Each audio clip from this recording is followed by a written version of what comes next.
हाँ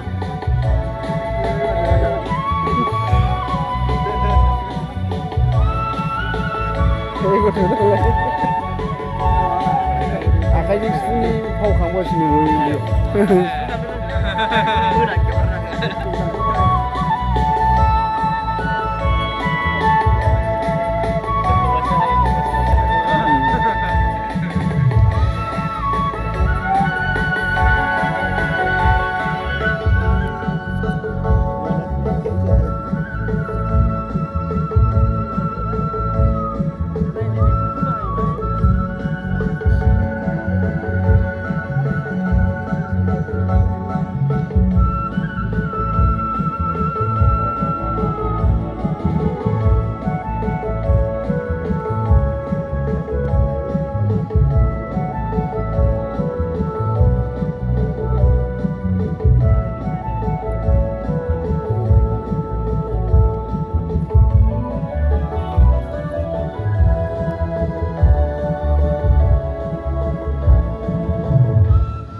আছিল এই সমগ্ৰ পিটিআৰ এলেকাটোৰ সামাজিক সাংস্কৃতিক ক্ষেত্ৰত সময়ত আমি সেইসমূহ কৰিম বুলি ভাবিছিলোঁ, কিন্তু সেইসমূহ আধৰুৱা হৈ ৰ'ল। তথাপি আশা কৰিছোঁ যে অনাগত দিনত যাতে মনেশ্বৰ বৰ্ম তেখেতৰ কৰ্মৰাজিৰ জৰিয়তে, তেওঁৰ শিল্প সত্তাৰ জৰিয়তে, তেওঁৰ প্ৰতিভাৰ জৰিয়তে প্ৰজন্মৰ পৰা প্ৰজন্মৰ মাজত যাতে সদায় জীয়াই থাকে। আৰু মই ভাবোঁ যে অসমৰ বড়ো জনগোষ্ঠীৰ ক্ষেত্ৰত এইটো একেবাৰে সত্য কথা যে তেখেতসকলৰ সমাজৰ যিসকলে পাৰদৰ্শিতাৰে জীৱনক জীয়াব পাৰিছিল তেখেতসকলক সদায় সন্মান প্ৰদৰ্শন কৰা আমি দেখিবলৈ পাই আহিছোঁ, আৰু সেইটো মনেশ্বৰ ব্ৰহ্মৰ ক্ষেত্ৰতো হ'ব। আৰু মই এটা কথা উল্লেখ কৰিব বিচাৰোঁ যে তেখেতে এখন সুন্দৰ PhD থেচিছ আমাৰ যি IIT আছে গুৱাহাটীত তাত কমপ্লিট কৰিছিল, আৰু তেখেত মৃত্যু হোৱাৰ আগৰ সোমবাৰৰ দিনা তেখেতে সেইখন ছাবমিট কৰিছিল। মানে তেখেতে অতি সোনকালে তাৰ পৰা PhD লাভ কৰিলেহেঁতেন, মানে অলৰেডি থেচিছ কমপ্লিট আছিল। গতিকে আমি IIT কৰ্তৃপক্ষক জনাইছোঁ যে এখন সুন্দৰ বড়ো সমাজক লৈ তেখেতে এখন যি গৱেষণা পত্ৰ ছাবমিট কৰিছে এটা ৰাষ্ট্ৰীয় আন্তঃৰাষ্ট্ৰীয় প্ৰতিষ্ঠানত, সেইখন যদি আপোনালোকে আমাক প্ৰকাশৰ সুবিধা দিয়ে তেতিয়াহ'লে আমি যিহেতু এখন ছাবমিট কৰাৰ কাৰণে সেইখন IITৰ ডকুমেণ্ট হ'ল, গতিকে আমি সেইখন যদি আমাক প্ৰকাশ কৰিবলৈ দিয়ে তেতিয়া শংকৰদেৱ কলাক্ষেত্ৰই সেইখন প্ৰকাশৰ ব্যৱস্থা কৰিব। গতিকে আপোনালোকে এতিয়া মনেশ্বৰ বৰ্মক কেনেকৈ তেখেতৰ শিল্প সত্তাৰ জৰিয়তে, শিল্পকৰ্মৰ জৰিয়তে সমাজত জীয়াই ৰাখে আপোনালোকৰো দায়িত্ব আছে, আৰু সমসাময়িকভাৱে শ্ৰীমন্ত শংকৰদেৱ কলাক্ষেত্ৰ সমাজেও তেখেতৰ প্ৰতি শ্ৰদ্ধাৰ্ঘ্য অৰ্পণ কৰিব আৰু তেনেধৰণৰ কৰ্মৰাজি অনাগত সময়ত আগবঢ়াই নিব। সদৌ শেষত তেখেতৰ পুণ্যাত্মাৰ প্ৰতি আজিৰ এই দিনটোত মই বিশেষভাৱে মোৰ সেৱা নিবেদন কৰিছোঁ, আৰু মই বিশেষ কামৰ বাবে উভতি যাব লাগিব, সেইকাৰণে বেছি সময় ইয়াত আৰু কটাব নোৱাৰিম। গতিকে আপোনালোকৰ পুনৰবাৰ মই সেৱা জনাই ইতিমধ্যে আমাৰ সন্মানীয় অসম বিধানসভাৰ অধ্যক্ষ বিশ্বজিৎ দৈমাৰীদেৱো আহি পাইছেহি। মই তেখেতৰ লগতো সেইদিনা কথা পাতিছোঁ।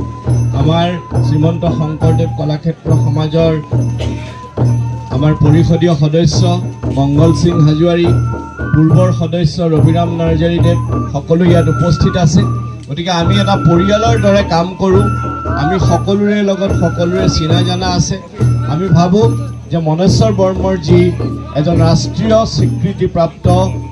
সন্মানেৰে বিভূষিত এই মনেশ্বৰ বৰ্মৰ খ্যাতিক আমি আমাৰ মাজত জীয়াই ৰাখিব লাগিব। সেই আহ্বান আপোনালোকৰ প্ৰতি পুনৰ জনাই সকলোকে সেৱা জনাই মোৰ বক্তব্য সামৰণি মাৰিছোঁ, আৰু তেখেতৰ বিদেহ আত্মাৰ চিৰশান্তি একান্তভাৱে কামনা কৰিছোঁ। ধন্যবাদ।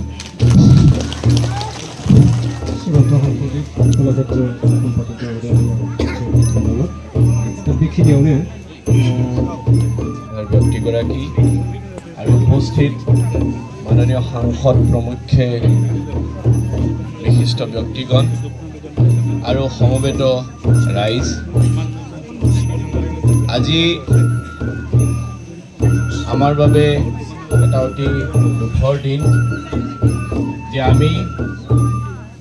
অকালতে আমাৰ মাজৰ পৰা হেৰাই যোৱা এগৰাকী প্ৰসিদ্ধ শিল্পীৰ আজি শ্ৰাদ্ধ পাতিবলগীয়া হৈছে। এজন সম্ভাৱনাময়ী, ইতিমধ্যে অসমৰ তথা ভাৰতৰো বিভিন্ন প্ৰান্তত যিগৰাকী শিল্পীৰ সুখ্যাতি আছিল, শ্ৰীমন্ত শংকৰদেৱ কলাক্ষেত্ৰ সমাজৰ তেখেত যি ললিত কলা বিভাগ আছিল সেই বিভাগৰ গুৰুদায়িত্ব তেখেতে বহন কৰিছিল, আৰু আমিও তেখেতৰ ওপৰতে নিৰ্ভৰ কৰি শ্ৰীমন্ত শংকৰদেৱ কলাক্ষেত্ৰই সমগ্ৰ বিভাগটো তেখেতৰ মতেই আগবঢ়াই নিয়াৰ বাবে আমি সুবিধা কৰি দিছিলোঁ। আৰু আমি দেখিবলৈ পাইছিলোঁ যে তেখেতৰ যি এক ব্যক্তিত্ব আৰু তেখেতৰ যি পাৰদৰ্শিতা তাৰ দ্বাৰা তেখেতে অসমৰ সকলোবিলাক শিল্পকলাৰ লগত জড়িত অনুষ্ঠান প্ৰতিষ্ঠান তাৰোপৰি ভাৰতৰ যেনেকৈ শান্তি নিকেতন হওক ললিত কলা একাডেমি হওক সকলোৰে লগত সুন্দৰভাৱে সংযোগ স্থাপন কৰি অসমৰ শিল্পী প্ৰতিভাসকলক বিভিন্ন সুযোগ প্ৰদান কৰিবলৈ সক্ষম হৈছে আৰু সেইবাবে তেখেতৰ যি আমাৰ মাজত তেখেতৰ অনুপস্থিতিয়ে আমাক যি অভাৱ অনুভৱ কৰিছে সেয়া কেৱল বড়ো সমাজৰ বাবে নহয় সমগ্ৰ অসমৰ বাবে এটা বিৰাট অভাৱ এক শূন্যতা আৰু এয়া কোনো কৃত্ৰিমভাৱে কোৱা কথা নহয় ই সত্য কথা কাৰণ তেখেতৰ যেতিয়া গুৱাহাটীত তেখেতে মৃত্যুবৰণ কৰিছিল সেইদিনা যেতিয়া তেখেতৰ নশ্বৰ দেহ শ্ৰীমন্ত শংকৰদেৱ কলাক্ষেত্ৰ সমাজলৈ চিকিৎসালয়ৰ পৰা অনা হৈছিল আপোনালোকে অভিভূত হ'ব কিমান সংখ্যক মানুহ তাত গোট খাইছিল হয়তো অসমৰ এজন বিশিষ্ট অন্য ব্যক্তি যিসকল আমাৰ মাজৰ পৰা হেৰাই যায় তেখেতসকলক আনিলেও সিমান মানুহ তাত একত্ৰিত নহয় আৰু সেয়া একমাত্ৰ সম্ভৱ হৈছিল যে তেখেতে অতি নিস্বাৰ্থভাৱে আৰু অতি দায়বদ্ধতাৰে দায়িত্বশীলভাৱে এই শিল্পী সমাজৰ সৰ্বতো প্ৰকাৰৰ উন্নতিৰ কাৰণে অহোপুৰুষাৰ্থ কৰিছিল বড়ো সমাজক গৌৰৱান্বিত কৰিছিল জনক জংকাৰ নাৰ্জাৰীৰ পিছত মনেশ্বৰ ব্ৰহ্মদেৱ এগৰাকী শিল্পী আছিল যি ৰাষ্ট্ৰীয় ললিত কলা একাডেমি বঁটা অসমলৈ আজুৰি আনিবলৈ সক্ষম হৈছিল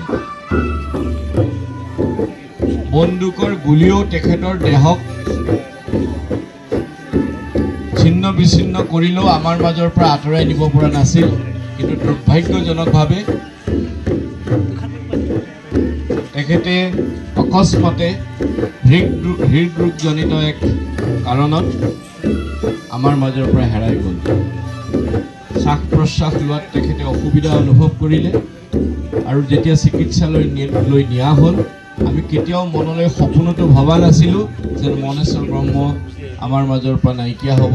কিন্তু সেয়াই যেন সত্য হৈ গ'ল তথাপি তেখেতৰ স্মৃতিত যাতে আমি বিভিন্ন অনুষ্ঠান আয়োজন কৰিব পাৰোঁ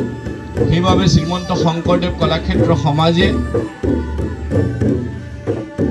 অহা জানুৱাৰী মাহৰ প্ৰথম সপ্তাহত অসম তথা ভাৰতৰ কমেও 50 গৰাকী শিল্পীক আমন্ত্ৰণ জনাব তেখেতৰ সোঁৱৰণত বিভিন্ন চিত্ৰ হওক তেওঁলোকৰ মাধ্যমত ভাস্কৰ্য হওক তেখেত যিহেতু গ্ৰাফিক্স প্ৰিণ্ট মিডিয়াৰ মানুহ আছিল সেই মাধ্যম হওক বা অন্যান্য আমাৰ চিত্ৰকলাৰ যিবোৰ মাধ্যম আছে ইয়াৰ জৰিয়তে তেখেতৰ প্ৰতি এটা শ্ৰদ্ধাৰ্ঘ্য তেখেতৰ পুণ্য স্মৃতিত এক তেখেতসকলৰ কৰ্ম কৰাৰ বাবে আমি আহ্বান জনাম আৰু সেইসমূহ শ্ৰীমন্ত শংকৰদেৱ কলাক্ষেত্ৰৰ যি কলা বিথীকা আছে গেলেৰী আছে তাত